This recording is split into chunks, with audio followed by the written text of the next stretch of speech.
Next నిన్నటి నుంచి సరే ఈ మధ్య నెల్లూరు జిల్లాకు సంబంధించి ఎమ్మెల్యేల మీద వరుస హత్యా ప్రయత్నాలు అని చెప్పి జరగటం లేదు, కానీ కేసులు మాత్రం నమోదవుతున్నాయి.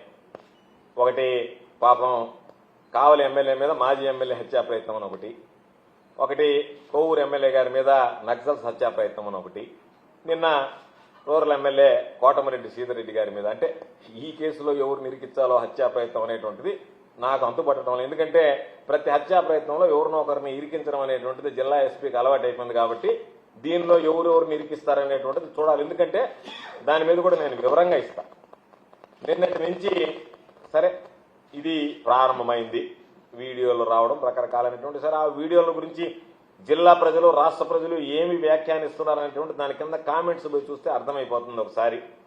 అయితే నేను ఒకే విషయం చెప్పదలుచుకున్నాను. ఒకవేళ నిజంగా ఎవరి మీద హత్యా ప్రయత్నం జరిగితే దాన్ని అందరం ఖండిస్తాం, బాధపడతాం. దాన్ని ఎవరు కూడా ఇది హత్యా ప్రయత్నాన్ని మేము దానికి అనుకూలంగా మాట్లాడేటువంటి పరిస్థితులు ఉండవు. అయితే ఈరోజు జగన్మోహన్ రెడ్డి గారిని గురించి మాట్లాడారు శ్రీధర్ రెడ్డి ప్రెస్ మీట్. దానికి సమాధానం చెప్పాల్సినటువంటి అవసరం ఉంది. జరిగినటువంటి కథనం మీద కూడా మాట్లాడాల్సినటువంటి బాధ్యత మా మీద. ఈ జిల్లాలోనే కాదు, ఈ రాష్ట్రంలో ఎవరి దగ్గరికైనా వెళ్ళి అడుగుదాం.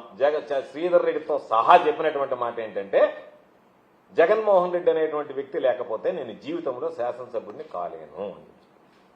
ఈరోజు శ్రీధర్ రెడ్డి 3 సార్లు శాసనసభ్యుడయ్యాడంటే జగన్మోహన్ రెడ్డి గారు ఎవరు చెప్పినా ఎంత వద్దన్నా లేదు శ్రీధర్ రెడ్డికి నేను టికెట్ ఇవ్వాల్సిందేనని చెప్పి ఆయన మొండిగా తీసుకున్నటువంటి నిర్ణయం శ్రీధర్ రెడ్డి రాజకీయ భవిష్యత్తుని ఈరోజు మార్చేసింది.